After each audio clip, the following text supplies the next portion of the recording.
Hello, ladies and gentlemen, all across the globe. Welcome to another exciting edition of the Global Talkative Series, a platform where we come to inspire one another, have tate with each other, and then encourage one another through this pandemic and find a way to get through this the situation that's happening to our world right now. And it's an honor for me today to have another wonderful guest, a friend, a brother in the house, a community, influencer, someone that we all know, we see all around, especially if you're in Calgary, Alberta, Canada. It's a known face, in the media, and it's such a right time, a great time to have this wonderful guest in the house, to talk to us all through. We're broadcasting live on YouTube, Facebook, and Instagram. Joel, you can connect back to the link. It's gonna bring you back, Joel. It's gonna bring you back. So, like I'm saying, I have Joel Senak, who is our guest today. It's global Calgary news anchor, someone that we've seen, in the news at all times, and is going to be talking to us. And if you have any questions today, feel free to, send your questions on YouTube, on Facebook, and on Instagram, and then it will do its best, to answer or attempt to answer the question. So, ladies and gentlemen, welcome, Joel Senak, and I'm going to be connecting to the Instagram right about now.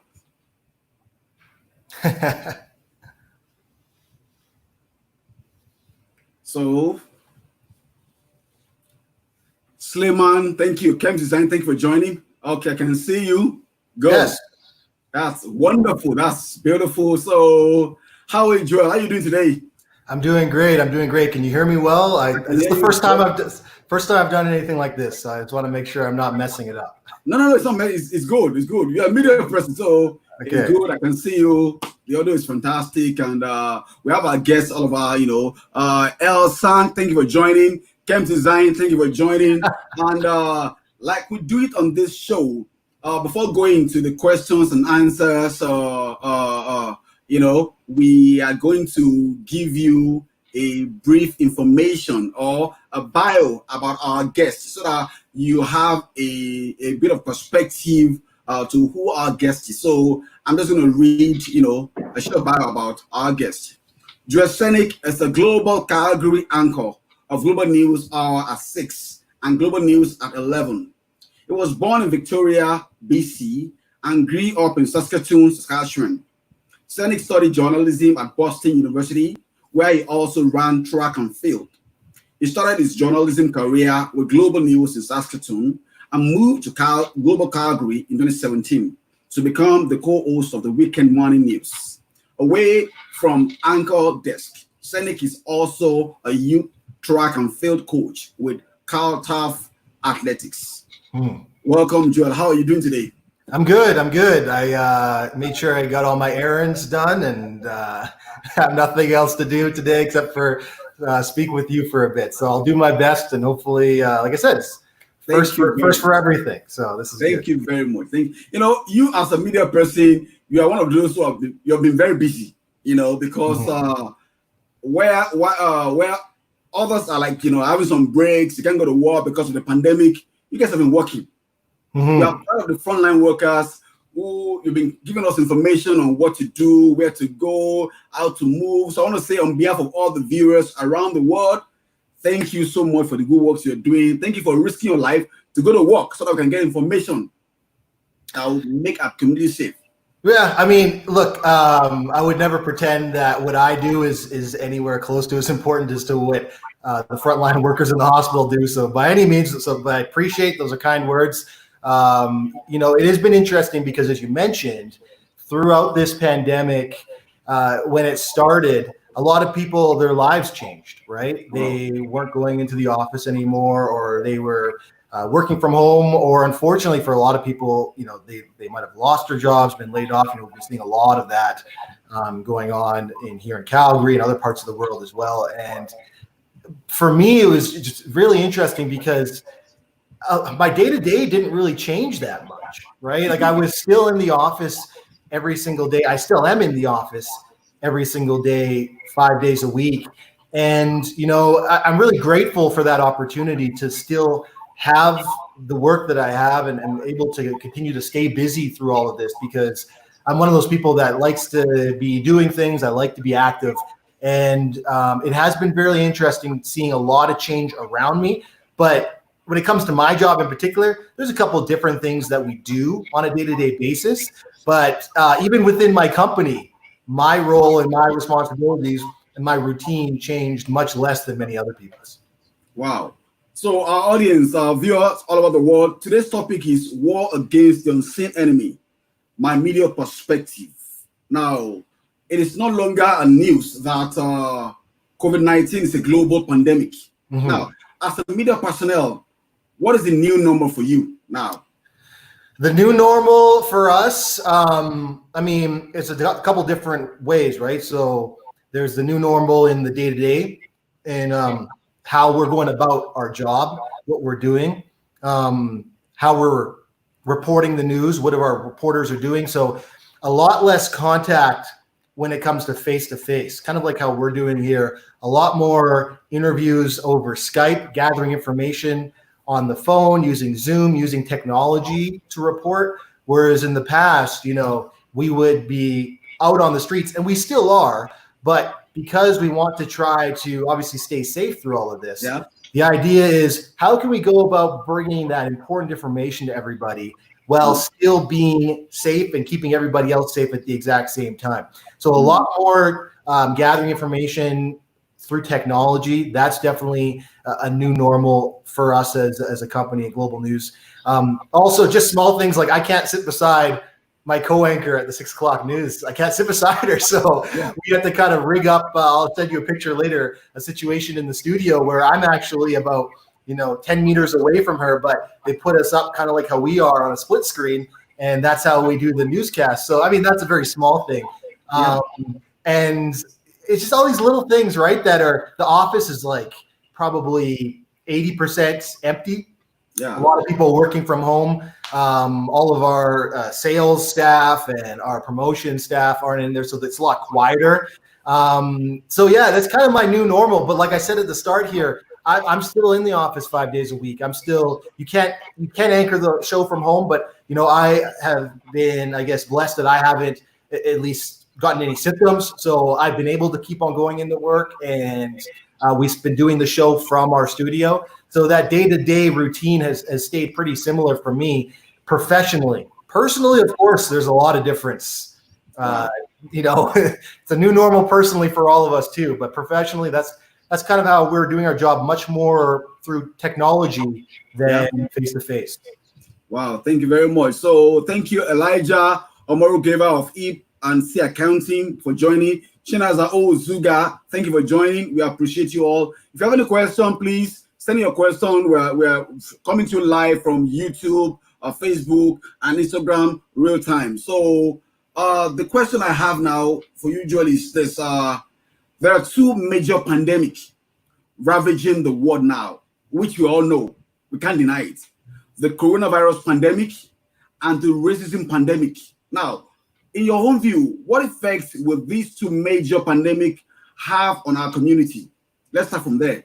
Okay, so I think that it's two different conversations in my mind and two different things. So let's deal with because I just answered about COVID. Let's deal with COVID first. Okay.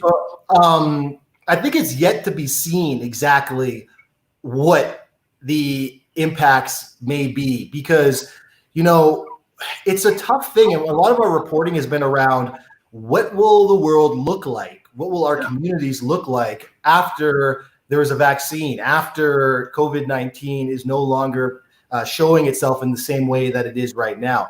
We kind of have built in this idea that people are, I don't know if toxic's a too strong of a word, but that, let's avoid each other, don't get near each other. Make sure that you are, carrying certain hand sanitizers and all that kind of stuff where, for myself personally, I've never been a big, I've never kind of worried about touching a doorknob or that kind of things, right? Like that's never really been something in my mind, but now I find myself thinking about those things. And so I wonder as a community, as a people, when this is behind us, how long it will take for us, if we will go back to social norms of, if I see you next time, Landry, will I shake your hand, right? Yeah.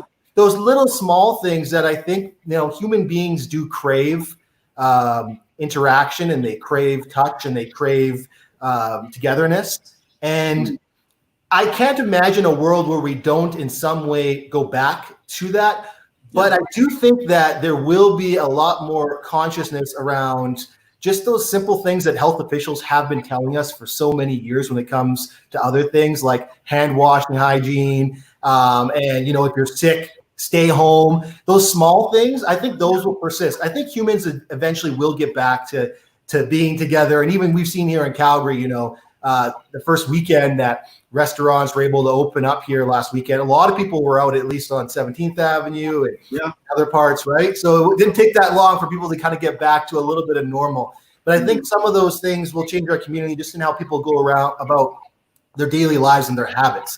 When it comes to the recent protests in the wake of the death of George Floyd, that one, you can only hope that there will be positive change. That, right? But it really comes down to, in my mind, is where does that movement go? And so you saw, I think it was a couple of days ago, former President Barack Obama wrote a little bit about this, how, protest is really important. And it is, you have to protest, and you have to make people feel uncomfortable if you want to get your message across, whatever it may be, right? In any sort of term. But it's kind of those moments afterwards that will really decide if this is a lasting impact, right? Or if it's a moment in history. And I was speaking with on Global News the other night with John Cornish, CFL Hall of Famer, running back for the Calgary Stampeders. And we talked a little bit about this, and I asked him, what do you want to see happen from these protests? Like, what is the end goal, or what is the ultimate lasting impact? They talked about, a more diverse city, whether that maybe that's at City Hall. Maybe something like this will encourage people of color to run for office more, or something, right? People, the change will have to be at some point, I think, institutionalized, political, right? Like, these movements are obviously so important. They're really important. And hopefully it will be for a springboard onto lasting change. But I think there's got to be organization, and people need to come together and start talking and start listening. That's the big one, right? And it really comes down to all of us, right? And so even if you're not in one of those marches, or you're not protesting, there's still so many things that you can do, right? In your life or with your family. And so I guess there's both ways to say that, I don't know exactly how either of these things are going to change our community, because I think it's still yet to be said and realized yet, right? We're still kind of even though the pandemic has been with us for a long time, quote unquote, it still is one of those things where it's still relatively new. It's only been a few months, right? So I think we will wait and see, but I think there's obviously potential for both of those issues to make a difference. Okay, now talking in terms of diversity, do you think Calgary as a city is diverse enough when it comes to our employment system, our political system, our organizational system? Do you think Calgary as a city is diverse and inclusive enough? Well, I mean, I'll say this, that in my job, when I go around Calgary and as a reporter, and I get to interact with a lot of different people, I find that I am, meeting people from all parts of all walks of life. It's just in my own role, right? Now, I can't speak to each person's experiences or maybe what they may be dealing with, but I think that overall, it's everybody. There can always be more diversity. More diversity, in my mind, is always a good thing, right? But I think when we talk about diversity, there's a lot of different types of diversity that we can talk about, right? Racial diversity, economic diversity, I think is one that we know we need to think about a lot in all kind of walks of life and different businesses and on all of that. So it's a tough question to answer. Is it diverse enough? It can always be more diverse, right? Like it can always, we're always striving to be more inclusive as a society, right? And so I guess to answer your question, yes, of course it can be. Of course it can be more diverse. But I do see there's so many people that I meet and community leaders and artists, right? Even like yourself, where I see like where things are happening, and it gives me hope that, you know, as a society, as a community, we are working towards that, and that is one of our goals, right? And so I think that, look, we can always strive to be more diverse. I don't think we're in a bad place here in Calgary per se. I you know, having lived here for just over 2 years now, right? I wouldn't say we're in a bad place, but of course we can always improve and always get better. And as I said earlier, I think it really comes down to all of us having those conversations and really listening too, right? That's the key point that I think has been missing in a lot of this, is just that listening point. Yeah, thank you very much. So I have two questions. One from Kemp's Design, from watching us from Instagram, and one from Alabi Adenekon on YouTube. So Alabi said, we have diversity in Calgary, but inclusion is missing. Do you agree with that? I mean, it depends. Like, it's one of those conversations where I can only talk about my own experience, right? And everyone's experience is different. So in my experience, I have found Calgary to be inclusive. I found my workplace to be inclusive. And I'm not saying that there isn't issues out there. That's not what I'm saying, right? So I would need to have a conversation with the person that's watching right now about, you know, what maybe exactly they be, and maybe they can fill us in a little bit more, right? Yeah. But I think there's always room to improve, right? There's always going to be room to improve. And that's what I really hope that when it comes to the anti-racism movement we're seeing right now here in Calgary and across the globe, it's crazy to see, like, in other parts of the world, really how everyone's kind of rallying together. This time does feel different. And that's kind of, I think, what a lot of people are holding on hope to. Like, you know, this time does feel different. And then it's about that organization point. Hopefully afterwards, this will be a springboard onto something that's positive. Yeah, thank you. Kemp Design said something. Kemp Design on Instagram, he said, New Brunswick just made a law that everybody should wear masks. That you think Calgary should adopt the same style, or Alberta should adopt the same style? Like the mask in terms of the face mask, face covering for the pandemic? Yeah. Again, I only go off of what health officials here in Alberta have been telling us. So again, it sounds maybe like I'm trying to skirt these questions, but it's not really up to me if I think it or not. Yeah. Right? What the health officials have been telling us is that, look, if you can't keep your physical distancing, it's recommended that you wear a mask. So I would say if you can't keep your physical distancing, it's recommended that you wear a mask. The other thing the health officials have told us about wearing masks is that when you do wear them, you have to wear them properly, right? And you have to stop maybe, or be aware of certain tendencies, like touching your face around the mask and trying to maneuver the mask around, because obviously we've learned that the virus can come from a surface to your hands, touch your face, and that's one way you can contract it.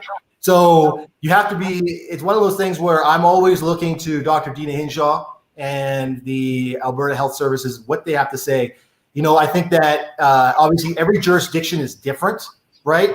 And that's another thing that you have to think about in a lot of these things. So what may work for one jurisdiction might not work for another one. And the other hard thing too is that it's always hard when you tell people they have to do something, right? It always makes it a little harder when you say, look, you have to do this. Now, I'm not saying maybe they will become a law. Maybe they'll decide, you know what, we are going to mandate this and we'll fine people if they're not doing it.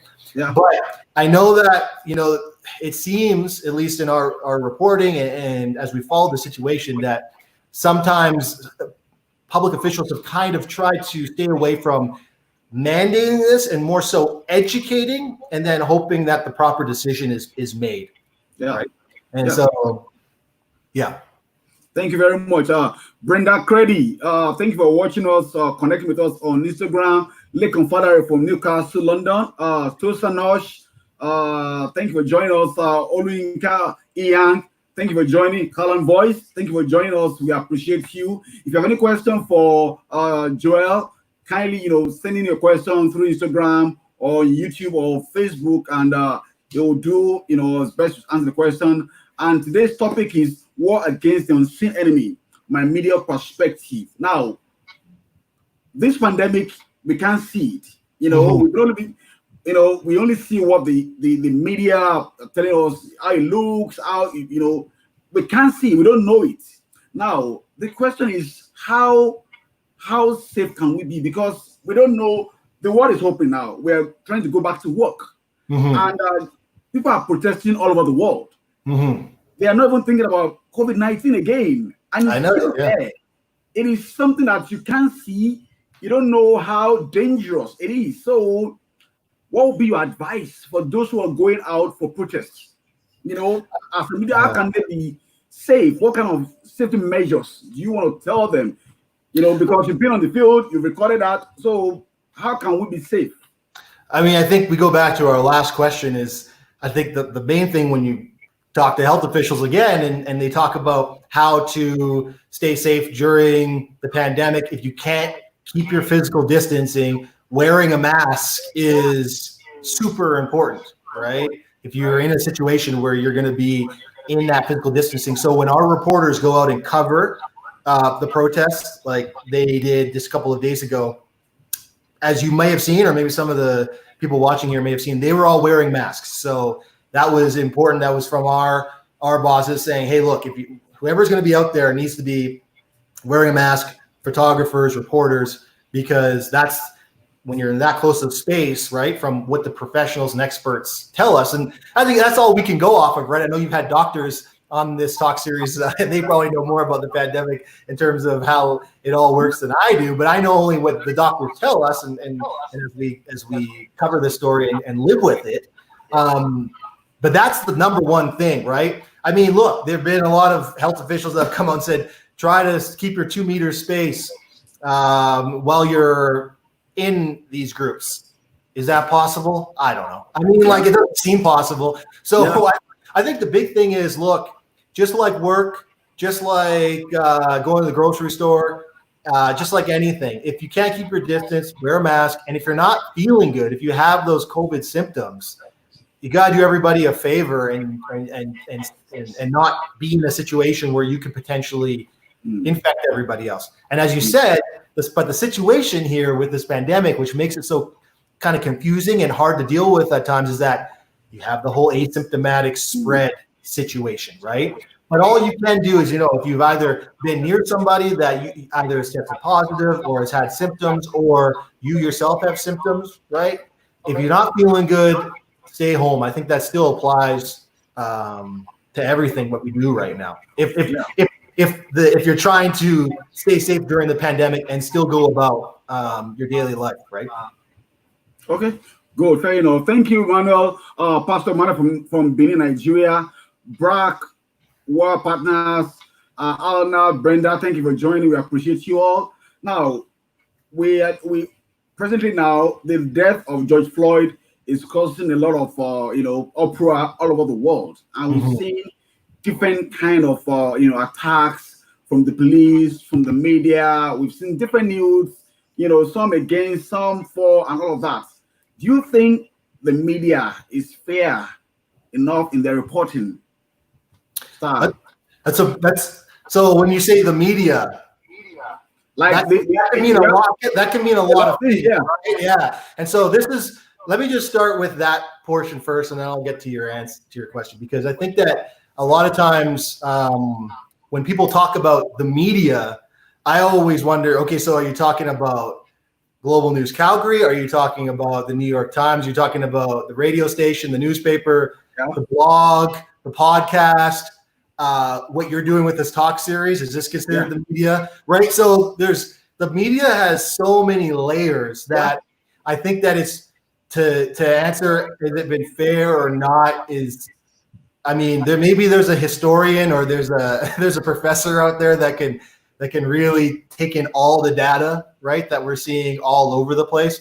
I mean, I can only speak to Global News Calgary, right, and what we're doing on Global News Calgary. And I truly think that our coverage has been fair of this. We have told the story not only from the perspective of what's happened in Minneapolis, what's happening in the US, also what's happening here in Calgary. And we've kind of tied and weaved all of those together, I think, to give our viewers really a full grasp of what's going on. Because not only have we had stories on the protests or stories on what maybe the US president has said one day, or what the Canadian president, his press conference the other day where he was asked to respond to Donald Trump's handling of the situation, or we haven't just covered the events that have been happening, but we've had a lot of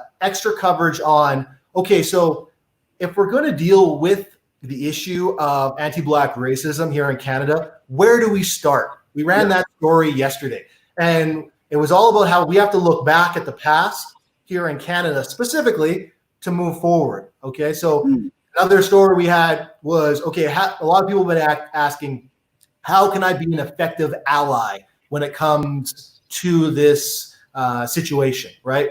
To this cause? How can I be a proper ally? And we had a whole story where we talked to different professors, different activists about what that meant to them, right? So not only are we covering the situation in terms of how or what's happening on the ground, the facts of the situation, the criminal proceedings against the officers, what's happening in terms of on the ground with the demonstrations here in Calgary, in the US. But we've also been providing a lot of context around the discussion as well. And so I can speak to what Global News Calgary and Global News has been doing as a news organization.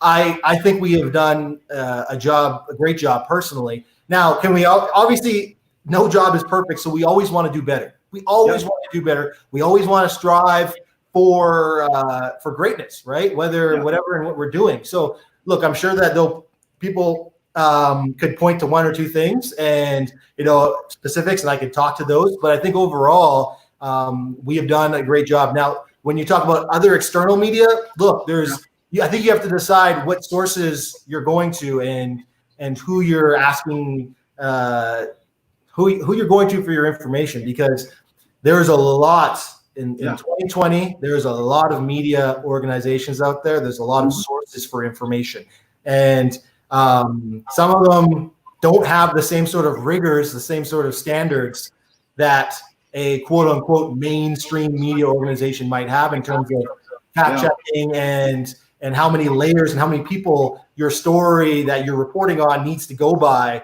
to be okay, to make sure that you have a bunch of eyes on the product to make it better. So, but I think overall, as an organization, I'm proud of what Global News has done so far.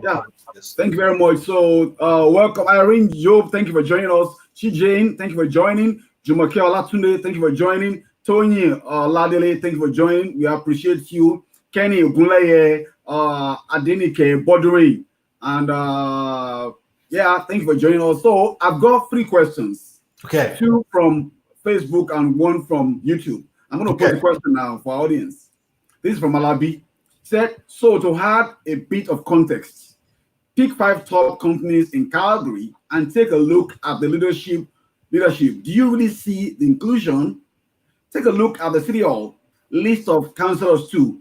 I do agree we need to encourage more participation from minorities in politics. That is talking in terms of we are diverse, but we're not inclusive.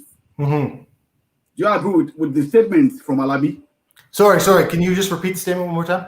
Yeah, it's actually, if you check, it's on the screen now. It said, so to add a bit of context, let's pick 5 top companies in Calgary and take a look at the leadership. Do you really see the inclusion? So take a look at the City Hall list of councillors too. I do agree we need to encourage more participation from minorities in politics. Say still on the same point that in Calgary we're diverse, but we're not inclusive enough. Right.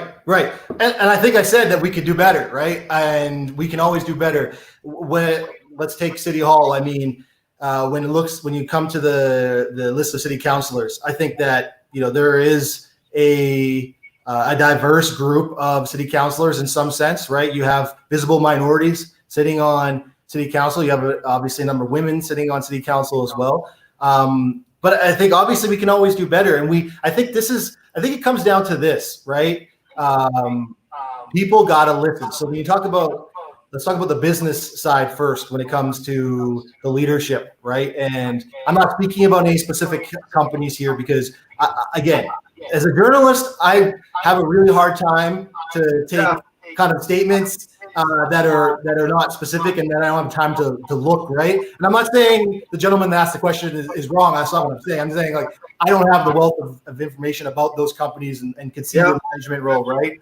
But I think overall, like, the thing that goes back to the first answer that I had is that I really hope that as we move through the weeks and days after this, that people, those conversations start to happen that allow people to maybe learn a perspective that they didn't otherwise have.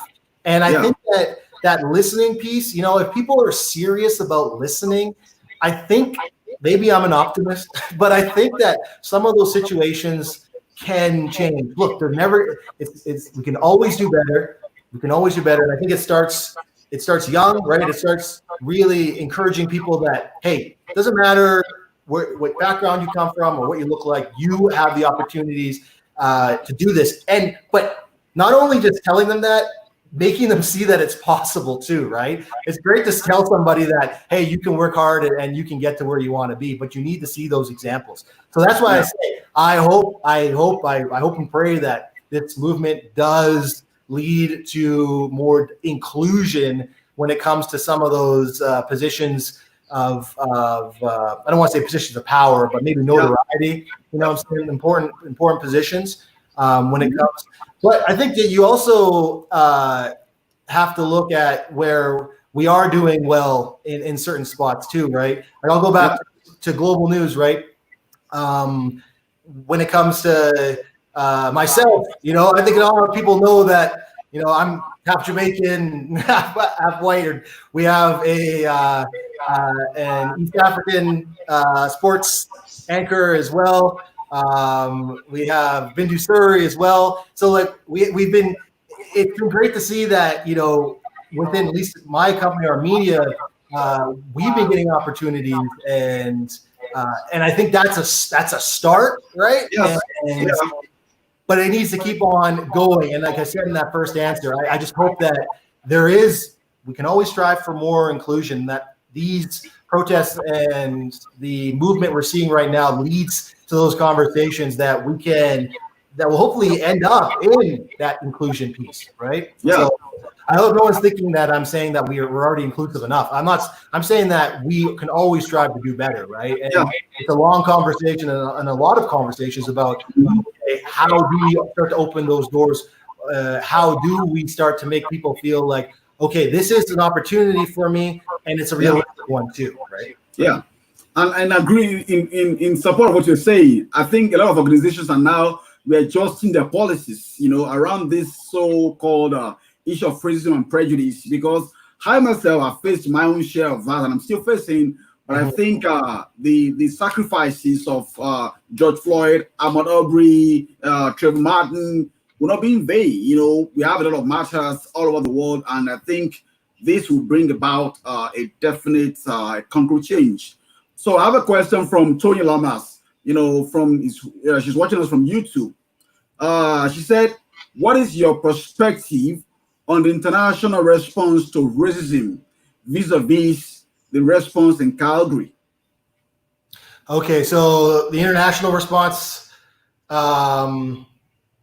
again, just so I have the context, I assume we're talking like overseas, like in London or in when it comes to these protests and the anti-racism movement. Correct me if I'm wrong with how I'm interpreting that comparison. Yeah, she's watching anyway. Yeah. I just want to make sure I know. I mean, look, a lot of the I've been focused a lot on what's going on here in Calgary, obviously, because that's my job. But I think one of the things that's really, I think, different about this one, and we heard Reverend Al Sharpton talk about this in the eulogy he delivered at George Floyd's memorial, I believe it was Thursday. Yesterday, and he talked about how, I mean, look, Reverend Sharpton has given a lot of these eulogies, right? We've heard them many times, right? And he said, and I agree with him, that, you know, the difference this time seems to be seen in Germany, in London, in parts in the Middle East, you know, people with George Floyd murals, right? The reach and the scope of this is what I think gives a lot of people hope that this one is different, and this time just feels different, and it feels more impactful. And that's not to say the other ones weren't. Like, that's not what to say, that other terrible situations that we've seen are lesser than. That's not what I'm saying. But I think it's accumulation. You've added them all up, and it's at this boiling point now where it's like, all right, enough is enough. And so it's hard for me to compare the two responses, but I think that in Calgary, I've lived here for 2.5 years, so I can only go on what other people that have lived here longer than I have been saying. And certain people that I bumped into said, look, I've never seen really anything like this in downtown Calgary when it comes to a cause like this. You know, when it comes to something spontaneous like this, right? Not something that had been planned for days or weeks ahead, right? This is a reaction in terms of the number of people that hit the streets. And then also Edmonton last night, 15,000 people in Edmonton marching and protesting as well, right? And so it's not really answering the question, because it's hard for me to think about the international response. I can only go off what we've been reporting and I've been reading. But I think that when you kind of take all the responses in general that are not just in the U.S., that are not just in parts of areas that are geographically close to where this terrible tragedy occurred, I think that should give, in my opinion, people hope that change from this situation is maybe in its most possible point than we've ever seen before. I hope. And that could be just me being I'm an optimist, Landry. I'm an optimist. So I try to see all the good stuff here and all the good things and really take a lot from those. And that's at least how I've been viewing it so far. Yeah, cool. So you've been in Calgary for about 2 years. We'll be coming up on 3 in September. 3 years. So since you came to Calgary, what are the things you think can be improved when it comes to the creative aspect of the city? You know, we're still talking about diversity and inclusivity. What do you think that, okay, yes, we're good at this, or what do you think, we need to improve on this? When it comes to the creative landscape. The one thing that the thing that I noticed a lot when I first moved to Calgary, I moved from Saskatoon, Saskatchewan to Calgary, and one of the things that I noticed was there was a heartbeat in the city that was unique to all the places, at least that I've lived before. I've lived in Washington, D.C. briefly. I lived in San Francisco. I lived in Boston as well, and in Saskatoon. And there is kind of this motivation, this work ethic almost that was contagious for me, that made me want to improve in my career, that made me want to pursue my goals. And I think that's something that, at least for me, the city does well. The kind of the heartbeat of the city, the characteristics of the city, that's what's rubbed off on me positively, for sure. Now, on the flip side of that, I think that the one thing that I personally have had to not deal with, but I have to remind myself is to not get too caught up in that. So I think it's kind of a double-edged sword. Is like, one way it's like great because it's motivating and it's something that makes you want to work harder and it makes you want to stay focused on your task at hand. And on the other side, you do have to not get so caught up in your day-to-day that you need to have some time just to exhale sometimes. So that might just be my experience and no one else's, maybe, who knows, but that's been my experience for sure when it comes to a positive and negative for me personally here in Calgary.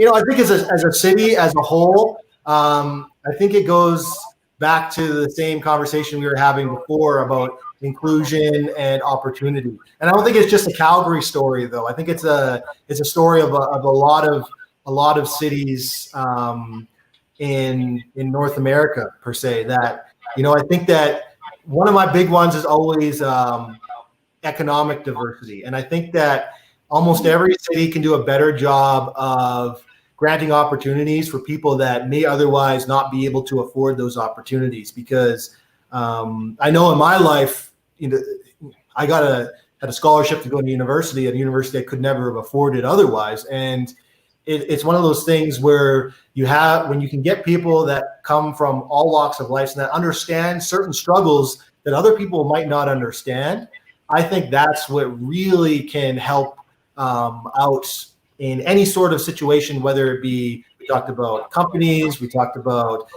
city hall politicians.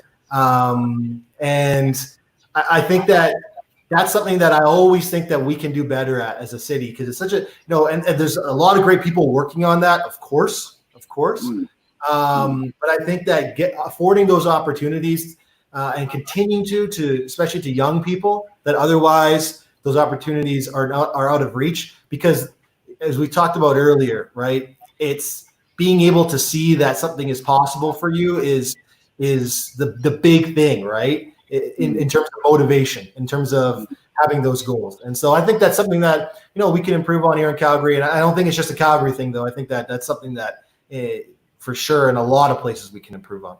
Okay, thank you.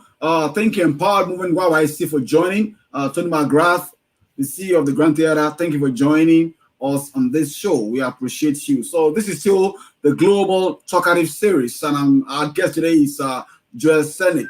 Is the global Calgary news anchor, here in the city. And our topic today is War Against the Unseen Enemy, my media perspective. And we've been talking around the issue of racism, issue of the global pandemic, the coronavirus that has been, going around the world and has been affecting a lot of, lives, jobs, and probably some of that all around.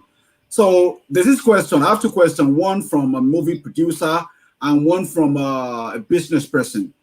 The Canada Emergency Revenue benefits that the government is given to those who lost their job as a result of the COVID-19. Now, I was listening to your news yesterday, and there was this a business hotel manager from, I don't know which province, was saying that people are not coming back to work because, they're getting some kind of free money, even though, like, someone who works as a cleaner in a hotel gets paid maybe like $1,500, but you're at home, you're not doing anything, you're getting paid $2,000. They were thinking, why do I want to go back to work? So now, is it a good thing or a bad thing that the Canadian government step in to alleviate this issue? Now, some are thinking, well, like a businessman, the man is saying that this is wrong, this is bad, that this is now, making, individuals, they don't want to go back to work again. They want to just collect the money. Now, is it a good thing that the government step in to help at that time? And what do you think? Your perspective? I think that I think it's a good thing because, I mean, as we talked about earlier, people were losing their jobs, and not only here in Alberta from the pandemic, but the collapse in oil prices too, right? Yeah. And so, no, I think that, look, and this is the thing in covering these situations, every single government program, right? Whether it be the relief fund you just mentioned or some of the small business measures that have come out when it comes about rent relief, right? Look, there can always be better, and there's always gaps, and there's always certain maybe nuances that either leave people out or maybe don't work exactly how they were meant to do. Like whenever you have a program that is that big, whenever a program that's supposed to impact that many people, I'm not sure. Can you have a perfect program? I don't know if that's possible. Like I'm not a finance guy. I don't have an MBA, but I would assume that is almost impossible to do. Now, I'll just say this. I'm not familiar really with the example of the business owner who said people are deciding not to come back to work and instead just collect the money. I'm not familiar with that story. Having said that, I would say if that story, again, if it's true, I would say that's got to be the one-off, because in all the reporting that I've done on this and reporting that my colleagues have done on this, we haven't really seen any of that, right? I think at the end of the day, people want to work, right? And people want to get back to their lives. People want to have that sense of productivity. I think that's, personally, I believe that's kind of innate in humans. I think human beings want to be productive. And so I personally, again, maybe it's a one-off, maybe it's not. I'm not sure about this story in particular, but I just have not found that to be the case in our reporting. And so, no, I would say that, look, it's good to help people when situations are tough, right? That's where we need, when people need help, not only from a government, but whether it be landlords, and you hear such great stories of people here in Calgary and elsewhere stepping up to really help people during this pandemic. And the government should be no different. And I don't think anyone disagrees with that, right? Now, how they go about doing it, obviously, that's a political conversation, and people might have different ideas about exactly what certain programs should look like and scope and those things, right?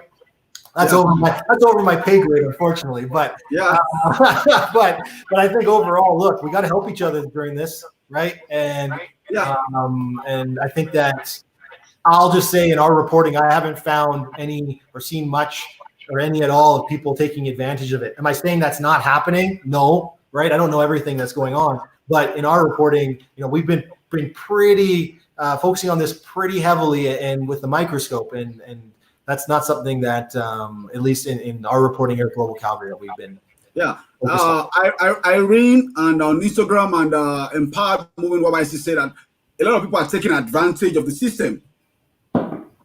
That is what they're doing now. They're taking advantage of the system because, hey, I'm getting free money from the government. I'm not working. That is something. Because, like, you're not working. If you're going to go to work for 30 days and you're going to get $1,500, we're going to stay at home and get $2,000. Why wouldn't I stay at home? Right, but I don't know. Again, I don't know. I would need some examples of when this is happening. I would need some specifics, because this isn't something that and maybe someone can educate me on this, right? But that's not something that I've really been hearing or reading or, I don't know, discovering in my reporting. So okay, thank you very much, Josh Dalidoni. Thank you for joining. We appreciate you. Joke Ola, thank you for joining. Now, I have this question from a movie producer and someone who makes movies and documentaries. That the question is around when you look at the TV stations in Canada, like the CBC, CTV, Global News, some of them, they have this series that is, sponsored by this TV station that, for example, this is a production of CBC. Now, she wanted to know, how can, Global News, this time around, this question is for Global News, that do you have that kind of arrangement where someone shoots a series or a documentary? How can she bring it to your station for it to, she's going to buy an airtime, or what is the steps? What do we need to do? What will she need to do to get like a viewership or airtime or something? So that question, so I guess to understand, to kind of just, maybe I'll just kind of explain it, how kind of the company structure works for as best as I'm able to. So there are different divisions. So global news itself is one part that makes up Chorus Entertainment. Chorus Entertainment owns a number of TV stations, a number of radio stations as well. Here in Calgary, 770 CHQR is one of our radio stations, for example. And so how it works is the side of the news division is in a little bit of a different place than, say, global television that you would see at 4 o'clock, for example. You'll see Young and the Restless, right? Like it's funny because sometimes people call into our station asking us about where certain programs are and where certain TV shows are, but we don't really have anything to do with that, because the only thing that we really focus on is 5 o'clock, 6 o'clock, 11 o'clock, and then the morning and the noon shows, right? So that's kind of our focus. So I guess this is a long way of me saying that I can't really answer that question, because we, in the news division, we only deal with our own news gathering, right? So we're not in, as far as I know, the business of kind of taking someone else's work or buying someone else's work and then airing it, right? So that would be a conversation that would have to happen with somebody in another part of Chorus Entertainment. Whereas global news in particular, like what I'm focused on a daily basis, is so much more hyper local than what's going on in the company and what's going on in other divisions of global itself. Like Global News Calgary that's where my focus is 110%. So that question would be better served to somebody that another part. And I can try to find out who that might be and get back to you on that. It's just that we're very focused on the news part of what's going on in Calgary specifically, and our own news gathering per se. Okay, now talking in terms of news gathering for your station. Now, whose responsibility is it, yours or someone else, to go get the news? Like to go get the news. Yeah, like you have a scoop or something or a breaking news. Whose responsibility? Are you responsible to go get the news and report the news, or you have a team that is in charge of that? We have a team. So essentially how it works is every story we kind of have to decide how exactly we're going to go about covering this story, or what sort of we call it treatment. That's kind of one of our words for it. Like, how exactly is it going to look like on the news? And so a lot of times those stories are talked about and discussed and molded together early on in the day. So 9 o'clock or 9:30 in the morning, our editorial team, and that's why I say team, will get together. So obviously it's easy to see the reporters that are on television, the anchors that are delivering the news, but it really starts with a team of not only reporters, but producers, assignment editors. So those are people that are always looking for stories and trying to figure out what exactly is going on. Our managers, they all get in a room and they discuss, okay,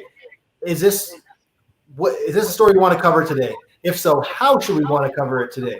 What sort of voices do we need for this story? Who do we need to talk to get all the important information for this story? And so it is a team, it's a collaboration, it's an effort by so many people. And then you have our photographers, our very talented photographers that would be part of that conversation later with the reporter in terms of, okay, how do we want this to look? How do we want to put this together, right? And so the challenging part is that every plan is great until it isn't, and then everything kind of sometimes gets thrown out the window. And if there is, as you mentioned, breaking news, we had some last night.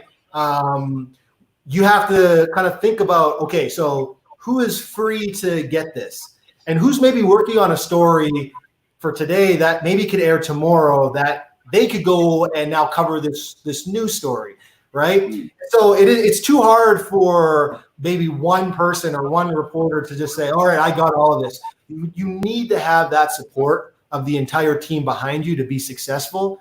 Like that's so important, right? And there's a lot behind the scenes, even further, the other positions of people that when the show actually goes to air, the technical side that are working in the control room and working in the back to make sure that, we look okay. I won't even say good. We look okay. Everyone, my colleagues can look good. I can look okay. But yeah, so it is a team effort, and there is a lot that goes into taking a story from the start of the day and getting it on air. I just saw someone say fact checks. Yeah, there's that part. Yeah, Irene just said, there's that part too, in that at the end, before the story goes to air, it's not like we kind of just write it and then say it. It goes through layers of people that if something stands out, they say, hey, so wait a second, I got a question about this. I need to run this by you because I don't quite understand what you're trying to say here or what you're trying to put out, right? And so there's a lot that goes into taking a story from the start of the day or even breaking news, and then what you see maybe on TV or what you may read on the internet. Yeah, cool. Thank you very much. Umaru Daniel from Nigeria, thank you for joining. Megan Terry, thank you for watching. This is the Global Talkative Series with me, Larry Ajayi, and our guest today is Joel Senik, Global Calgary News Anchor. It's a known face all over Calgary, and we have just about 2 minutes more to the end of this broadcast. So do you have a kind of closing words, to those who are going out protesting, and then, in terms of social distancing and in terms of racism, any word of advice or word of encouragement as we close this segment? No, I think that what we're seeing right now is, in my mind, it's encouraging. And I said earlier that I'm an optimist. I think that, no matter what it is in this world, but especially when it comes to, anti-racism, when it comes to trying to be inclusive, when it comes to trying to have a society, have people in the highlights of society, highlighted the side that portray a diverse and inclusive city. I think that what we're seeing right now, in my mind, gives me a lot of hope that, we're on the right path. And it's not just me saying that, right? Like I talked about Reverend Jesse Jackson, and he was talking about these protests, and it's, it's people of all races that are taking part in this. It's not, right, just Black people. It's everybody. And so I think that, look, and that's not to say we don't have a long way to go. We obviously do. We obviously do in all parts and a lot of parts of life. But I think that, especially with the peaceful protests that we've been seeing here in Calgary, in Edmonton, around Canada, around the world, it gives me hope that the conversations are going to start happening that need to happen. And the next part is going to be, all right, people need to want to listen now, right? And we talked about that early, because you can talk all you want, but the problem is that people, it's got to be a collaborative thing, right? People got to listen to each other. Yeah. And I think, again, my optimistic side, that we're at that point where I think people want to listen right now. They don't just even feel like they have to. They want to listen, right? And even if it's not everybody, it doesn't need to be it's never going to be 110%, right? But, the more and more and more people that want to listen and, take these messages seriously, I think, man, I can only hope that we're in a good place for the future, even amid the pandemic. Thank you so much. In closing, people want to listen, and we should listen to each other. We should try and understand each other. And I think that would be our closing message for today. We should have a listen here. If I try to understand you and you understand me, I think our world will be better. Not trying to impose my own thoughts over yours, or try to say that if you don't do it my way, then you can't do it anyway. I think with that, understanding each other will help us to live in harmony and work together. And like I always say on this show, you can either be your brother's keeper or your brother's killer. When you listen to each other, those are the things that happen. Thank you so much for your time, Joel. And I'm very grateful for coming on this show today. And thank you, everybody around the world who have joined.